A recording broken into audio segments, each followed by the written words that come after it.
En un rincón de la Sierra Mexicana, una mujer de nombre Juana recoge con cuidado las hojas de una planta que ha acompañado a su familia por generaciones. No es maíz, no es frijol. Es cannabis. Para ella, no es una droga, es un remedio, un ritual, una herencia. Sin embargo, desde hace décadas, su cultivo ha sido clandestino, perseguido, castigado. ¿Cómo llegó México a criminalizar una planta que en otros tiempos era medicina? ¿Y por qué, después de tantos años, comienza a abrirse una puerta hacia su legalización? Este video no es solo una recopilación de hechos, leyes y debates. Es la historia de un país que lucha por reconciliarse con una planta que ha sido satanizada, explotada y al mismo tiempo reverenciada. Es la historia de la guerra, pero también de la paz. Del miedo, pero también de la esperanza. Aunque muchos piensan que el cannabis llegó a México en los años 60, su historia es mucho más antigua. Se remonta a la época colonial, cuando los españoles trajeron la planta para aprovechar sus fibras en la producción de textiles. Pero pronto, su uso medicinal se difundió entre comunidades indígenas, quienes la mezclaron con saberes tradicionales para tratar dolores, inflamaciones y enfermedades nerviosas. Durante el siglo XIX, el cannabis aparecía en farmacias y boticas como un ingrediente habitual en ungüentos y jarabes. No era tabú, no era escándalo. Era medicina. En manuscritos de la época, se encuentran testimonios de su uso como calmante, para tratar la epilepsia o incluso para combatir el insomnio. Pero algo cambió en el siglo XX. El viraje comenzó en los años 30, cuando Estados Unidos emprendió una cruzada contra la marihuana, liderada por figuras como Harry Anslinger, quien alimentó una narrativa racista y moralista. En México, el eco de esa guerra no tardó en resonar. En 1920 se prohibió su producción, venta y consumo. Y en 1940, el famoso psiquiatra Leopoldo Salazar Viniegra, tras estudiar sus efectos, propuso su despenalización. Pero su informe fue enterrado, su carrera desacreditada, y la prohibición ganó terreno. La marihuana dejó de ser medicina para convertirse en amenaza. Fue asociada con la vagancia, la delincuencia y la descomposición moral. Esta narrativa fue reforzada por medios de comunicación, escuelas y hasta por canciones populares. El Estado mexicano, influenciado por la presión estadounidense, adoptó políticas de tolerancia cero. En las décadas siguientes, la ilegalidad del cannabis no impidió su circulación, al contrario, la potenció. Su producción se trasladó a regiones marginadas, donde campesinos sin opciones encontraron en el cultivo clandestino una forma de subsistencia. Así nació un fenómeno que marcaría la historia de México, el narcotráfico. El cannabis fue una de las principales fuentes de ingresos de los primeros cárteles. Mientras tanto, miles de jóvenes eran arrestados por posesión de pequeñas cantidades, mientras grandes capos acumulaban fortunas. Las cárceles se llenaron de consumidores, no de traficantes. El Estado, incapaz de frenar la violencia, declaró una guerra contra las drogas, que, en lugar de solucionar el problema, lo multiplicó.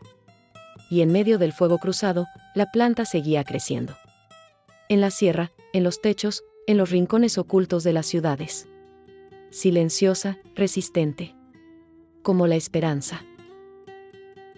A pesar del miedo, hubo quienes se atrevieron a alzar la voz.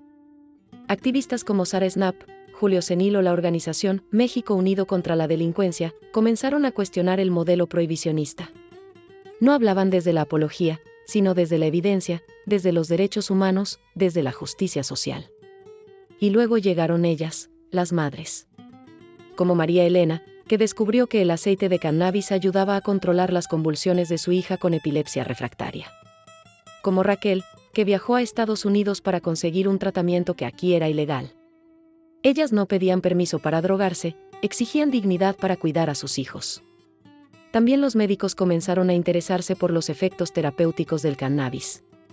Investigaciones mostraron su eficacia en tratamientos para el dolor crónico, el cáncer, la ansiedad y otras enfermedades.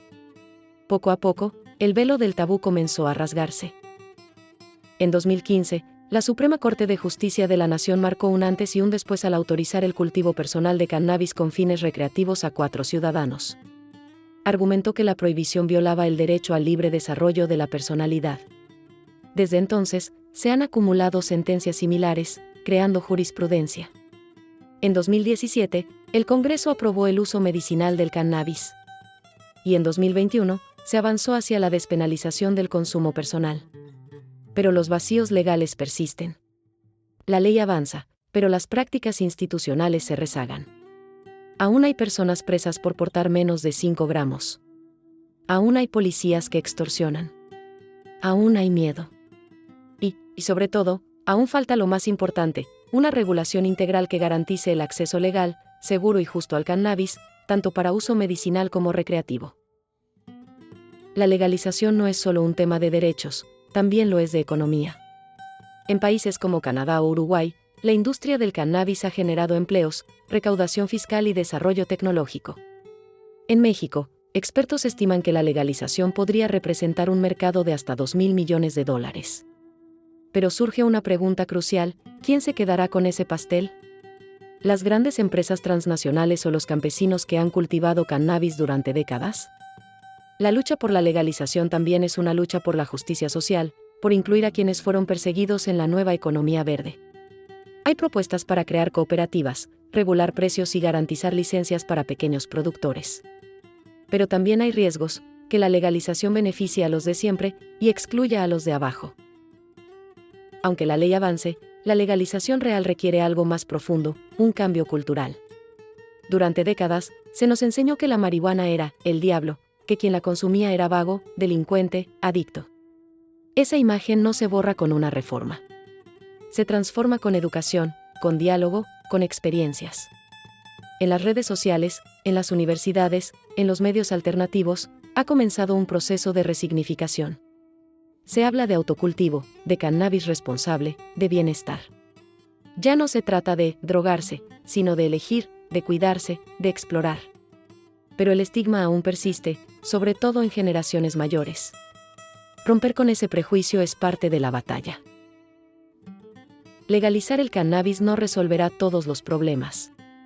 No acabará con el narcotráfico, no salvará la economía, no curará todas las enfermedades. Pero es un paso necesario. Un paso hacia una política más humana, más sensata, más eficaz. La prohibición ha fracasado. Ha llenado cárceles, ha matado inocentes, ha alimentado un mercado negro violento y ha impedido el acceso a una planta con potencial terapéutico. Legalizar no es rendirse. Es reconocer que otra forma de abordar el problema es posible. Juana, la mujer de la sierra, sigue cultivando. Pero ahora lo hace con esperanza. Ha escuchado que en el Congreso se discute una ley que podría cambiar su vida. Sueña con vender sus productos legalmente, con enseñar a otros, con dejar de esconderse. Ella no busca riquezas. Solo quiere paz. Y como ella, millones de mexicanos esperan que el humo del estigma se disipe, y que la legalización del cannabis no sea solo una moda, sino una puerta abierta hacia un país más justo, más libre, más sano. La lucha por la legalización del cannabis en México no es solo un tema de activistas o políticos. Nos interpela a todos. Nos obliga a cuestionar nuestras creencias, a revisar nuestros prejuicios, a informarnos más allá de los titulares. Porque al final, no se trata solo de una planta.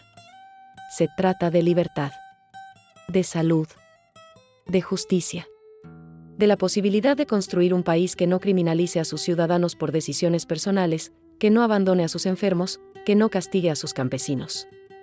En tu voz, en tu voto, en tu mirada, también está el cambio. ¿Estás listo para ver el cannabis con otros ojos?